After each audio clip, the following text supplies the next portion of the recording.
Dragi gledalci in gledalci, dober večer. Resnica boli, komentarji še bolj. Sem Bojan Požar, vi pa gledate oddajo WW Faktor na TV3. In kaj bomo počeli danes? Pogledali bomo, kako je mogoče, da je slovenska prestolnica Ljubljana pod vodstvom slavnega župana Zorana Jankovića postala grobnica športnih klubov kolektivnih športov. Ali, še bolj literarno povedano, slovenskih kolektivnih športov grob. Ugotavljali bomo, kako je to mogoče, da lahko v to državo, Slovenijo, pride industrija tipa Magna Steyr, ne pa tudi globalna tehnološka super aplikacija Uber. In pokomentirali, kako in zakaj je javna TV Slovenija zavrnila televizijski oglas za revijo Reporter. Povedali nekaj besed o medijski vojni med Reporterjem in spletnim portalom Politikis in še, kako je Milena Kučana uredništvo časopisa Dnevnik uvrstilo med obraze prihodnosti.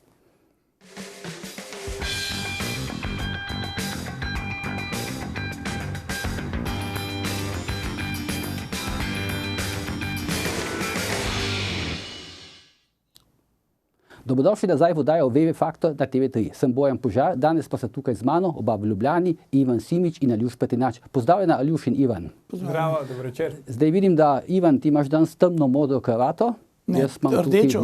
Temno rdečo, pardon, jaz imam rdečo. Jaz imam roza srajco, Aljuš, ti pa nimaš nič drugače kot včeraj, ne? Jaz sem pa izjema, ki potrjuje pravilo, da obleka dela človeka. Aha, boš pa nekaj povedal, sem slišal, ne? Dobil si en popravek na včerajšnjo debato. Ja, absolutno, ne. Mislim, da je korektno, da povemo gledalkam in gledalcem, da ena moja izjava včeraj bi se lahko na napačen način razumela. Namreč jaz menim, da bi kariera podpredsednika Državnega zbora Matjaža Nemca, politična kariera, bila enako uspešna, tudi če bi on bil poročen Sabino Remar namesto z Irino Osipenko Nemec. Aha, se pa to si zdaj kako? Do te ugotovitve se prišel iz včeraj na danes, kako? Ja, jaz sem prespal zadevo in me ni sram priznati, da včasih naredim tudi kako napako in sem jo zdaj popravil.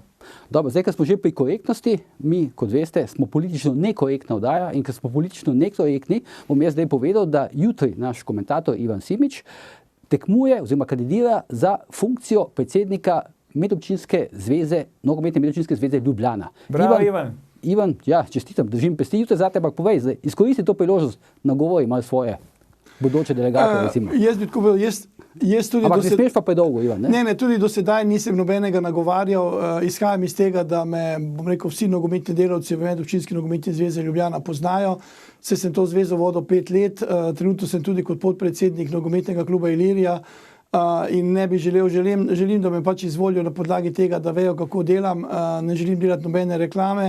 Res pa je, da mogoče me kdo podpira, nekdo ne. Jutri sva 2 kandidata, odločali bodo delegati, ki bodo prišli na skupščino in kdorkoli bo izvoljen, bo pač to zvezo vodil. Ampak vseeno, Ivan, ti si bil že predsednik Nogometne zveze Slovenije, ne? Kako je to mogoče, da zdaj kandidiraš samo za predsednika zveze v neki regiji? To je nekaj podobnega, kot če bi Pahor po koncu mandata kandidiral recimo za župana, ne vem, Nove Gorice. Ta je bila malo nizka, ampak jo sprejmem. Ja. Torej, jaz sem bil najprej 5 let predsednik medobčinske nogometne zveze Ljubljana, to je bilo med letom 2005 in 2009, potem sem postal predsednik nogometne zveze, ko sem bil 1 leto in 8 mesecev in potem sem se iz nogometa umaknil. Lani sem se vrnil v nogomet po nagovoru kolega Dermastja iz Ilirije in smo zagnali določen nov projekt na Iliriji, kjer smo si zastavili cilj, da do leta 2020 pridemo v prvo ligo in normalno samo od sebe, ker je bil zamenjan predsednik medobčinske nogometne zveze, je prišla ideja, da naj še enkrat prevzamem in da to vodimo tako, kot je treba, tako kot smo to počeli leta 2005 do 2009. Dobro, držimo pesti, no, upam, da ti ne bo zmanjkalo časa za komentiranje. Ne bo. Zdaj pa gremo na temo, ki je tako ali tako povezana z športom.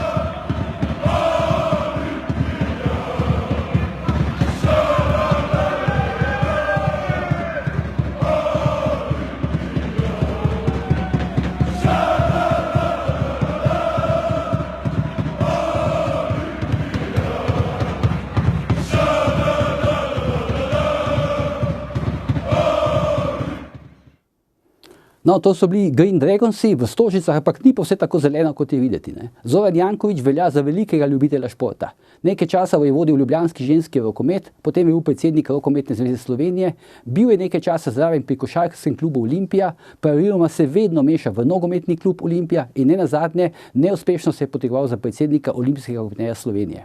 Čeprav Janković rad deli lekcije, kako je treba delati v športu, se ljubljanskemu športu, vsaj kolektivnemu, dogaja podobna usoda kot njegovim zasebnim podjetjem. Če imajo skoraj vse njegove firme težave z davkarijo, blokiranimi računi, stečaji, prisilnimi poravnavami, predvsem pa tudi z velikimi dolgovi, so pod Jankovićem tudi skoraj vsi veliki ljubljanski športni klubi kolektivnega športa, tako rekoč na robu športnega ali pa finančnega bankrota. Je to samo eno veliko naključje ali zgolj eden od fenomenov oziroma stranskih učinkov delovanja župana Zorana Jankovića? Poglejmo tipičen primer. Košarkarski klub Olimpija vodi predsednik Jani Möderndorfer, danes poslanec Cerarjeve stranke Modernega centra, ki je doslej zamenjal že 5 političnih strank. Ker se je med razkolom Pozitivne Slovenije Jani Möderndorfer odločil za Alenko Bratušek, ne pa za Jankovića, ga je Janković razglasil za izdajalca in od takrat naprej sploh ne govorite več. Prej vemo, pa ga je Janković osebno nastavil za predsednika košarkarjev Olimpije, kjer je mestna občina tudi velik finančni sponzor. Danes pa se župan in predsednik kluba zaradi politike niti ne pogledata, kaj šele, da bi sodelovala. Trpi pa seveda ljubljanska košarka. Zdaj pa, draga sodelavca, komentatorja, ali je res Zoran Janković kriv za takšen potop ljubljanskega športa? Kaj zadeva kolektivne športne panoge? Torej, Bojan, povedal si zdaj veliko stvari, jaz poznam zadeve dosti bolj podrobno in lahko rečem, da je neke vrste to krivica Zoranu Jankoviću. On dejansko, ki je vodil Krim, takrat je bil Krim v najboljših časih, osvajali so tudi, bom rekel, dosegali vrhunske rezultate. V vseh teh ostalih zadevah se pa on, torej, kolikor jaz poznam in mislim, da poznam dosti dober, se ne vmešava, torej v nogometni klub Olimpija se prav gotovo ne vmešava, popolnoma nič, ker to vodi Mandarić, res da z napačnimi svetovalci, ampak to je problem Mandarića. Nadalje, ki se tiče košarke, Janković je tukaj pri košarki delal zelo veliko, tudi pravim zadeve poznam, vem, da je bilo veliko sponzorjev, za katere je predvsem zaslužen Zoran Janković. Vem, da je bil tudi lani poskus, da bi nekdo iz tujine prevzel košarkaški klub Olimpija. Razgovori so bili že skoraj na koncu, torej šlo je za to, da se pokrije izguba, da se še financira naprej. Tudi tukaj je imel Zoran Janković dosta aktivno vlogo in še nekateri sponzorji, ki so želeli, da se to zadevo uredi, ampak potem je na koncu prišlo, jaz bom rekel, do nekega, ne vem, kako ga naj ga imenujem, enega pisma, ki ga je napisal pač takrat še sedanji predsednik, kjer je temu nasprotoval in jaz nikoli ne morem sprejeti. Torej, nekateri ljudje še niso dojeli, da nismo več v socializmu, da je treba športne klube voditi popolnoma drugače, treba jih je voditi profesionalno, denar ne vlagajo privatniki, ki tudi ne bodo udeleženi na dobičku, če se dosega in tako mora biti. Ne pa, da nekdo postavlja pogoje, ne da pa popolnoma nič denarja. In dokler bo tako, tudi ne moramo pričakovati pri kolektivnem športu se bo kaj dogajalo.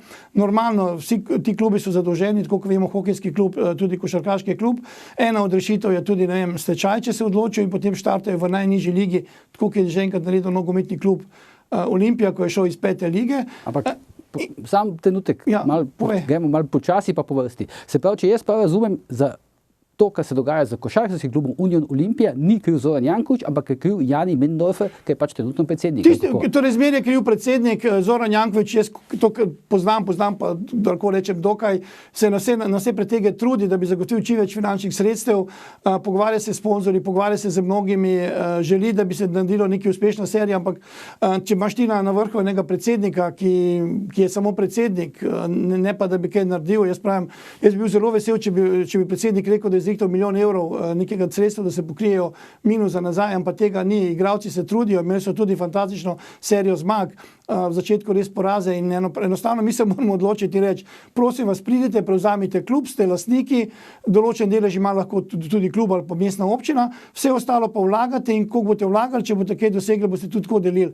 Torej, konec je tistega, ko smo imeli državne firme, ki je prišel Befelu do zgor iz centralnega komiteja in je rekel temu klubu toliko. Ne, danes tega ni več. Danes vsak gleda rezultat, koliko bo prodal adresov, koliko bo dobil otrok, koliko bo dobil za TV pravice in tako naprej. In če tega ni, pa tudi ne moreš vlagati. Trije poudarki, Bojan, če dovoliš. Ne? Najprej to, kar se zdaj deloma dotaknil Ivan na koncu. Ne. Res je, nismo več v socializmu, ampak ne glede na to, kolektivni športi v Ljubljani so v času socializma cveteli. Ne. Res je, da je partija določila, katero podjetje bo podprlo, katero panogo oziroma kater klub, ampak takrat je ta sistem funkcioniral. Zakaj? Po mojem mnenju zato, ker so tudi direktorji teh firm ponotranili, da je pač njihova naloga, da za ta šport, za to panogo, za ta klub skrbijo. Ko smo zamenjali menedžersko elito, ko smo tako kot vse ostalo razglasilo v osamosvojitvi pač tudi to menedžersko staro elito, da paše na smetišče zgodovine, so prišli novi menedžeri, ki jim je pomemben samo dobiček, ki jim je pomembna samo osebna korist in pač vidijo sponzoriranje športa ali pa kakršnokoli drugo družbeno odgovorno politiko, vidijo kot nek strošek, ki ga je treba pač ukiniti. To je prva stvar. Druga stvar, res je, jaz se strinjam, gospod Janković se izjemno trudi. Vprašanje, če je kakšen župan v Sloveniji, ki ima raje šport od njega. Ne? Samo rezultati, pa moramo si priznati, so pa mešani. Ponekod je s tem svojim trudom uspešen, ponekod je pa neuspešen. Mogoče ravno zato, ker se trudi preveč in ne pusti ljudem, da bi sami sprejemali odločitve. Če dovoliš, Bojan, sam še tretja stvar, problem je, kadar gospod Janković nima nadzora nad celotnim procesom sprejemanja odločitev in se bojim, da kot župan glavnega mesta je nemogoče, da bi zraven vodil še vse te silne klube. In ljudi, ki jih je tja nastavil, ali pa so jih drugi tja nastavili z njegovim privoljenjem, pač očitno niso upravičili njegovega zaupanja. Ampak kaj pa je motiv? Kaj pa je motiv? Zdaj, se počujem, Ivan, ti si mislim, da neki hotel politizirati. Jaz sem samo želel povedati, da enostavno se ne strinjam, da nekdo, ki vlaga v šport, sploh na začetku, torej vsa sponzorska sredstva, to je enosmerni denar. Res, da imaš neko reklamo, ampak to je, moraš čakati dolga leta, da se ti povrne. Mogoče, da prodaš nekega igralca za visoko ceno, ampak to se lahko zgodi v nogometu, v košarki, tudi mogoče, če imaš pravo menedžersko, bom rekel, menedžerje zadnji, ki lahko dobre igralce prodajo. In pravim, vsi tisti, ki dajo denar v šport, tudi jaz sam ga dajem v nogomet, torej denar iz svojega ali pa iz podjetja. Res, da ne v takih količinah, kot so mogoče dali drugi, recimo Rastoder, ki dajo zelo velike količine denarja v ta nogomet, ki ga je pač imel rad, čeprav mu vsi učitajo mnoge zadeve, ampak jaz vem, koliko je dal. To pomeni, vsi, ki dajo denar v nogomet, ki dajo denar v šport, se jim jaz lahko zahvalim, ker so pač hrabri in vedo, da bodo mogoče težko dobili. Jaz pa pravim, da tam pa, kjer nekdo čuti, da lahko nekaj zasluži, da lahko nekaj ustvari, ga je treba pustiti naj dela. Zagotoviti je treba nesporno jasno lastniško strukturo klubov, da se ve, kdo odloča. Ne pa, da odloča tisti, ki ne da nič denarja. To pomeni, to ne more biti. In ko bomo to zamenjali v glavah, bomo lahko delali kaj pametnega. Je to v Ljubljani kako drugače, kot je v Mariboru? V Mariboru recimo so vodilni možje nogometnega kluba, ljudje, ki vodijo zavarovalnica Maribor. Tukaj je pa vodilni človek, recimo nogometnega kluba Olimpije, zasebnik Milan Mandarić, srbski poslovnež. Zdaj, razlika je, ampak kaj je zdaj boljše? Ja, s tem, da je Ivan in Bojan, s tem, da je Olimpija društvo. Jaz se ne strinjam, da je treba samo pustiti lastniku, da on biznisira. To imamo pač primer zdaj v Ljubljani. Gospod Mandarić poslovno gledano dosega odlične rezultate. Igralca, ki ga je kupil recimo, ne vem, za par 100 000 evrov, je prodal na 5 milijonov naprej in tako naprej. Po mojem, na istem principu tudi temelji Barcelona, Real Madrid in podobni veliki klubi.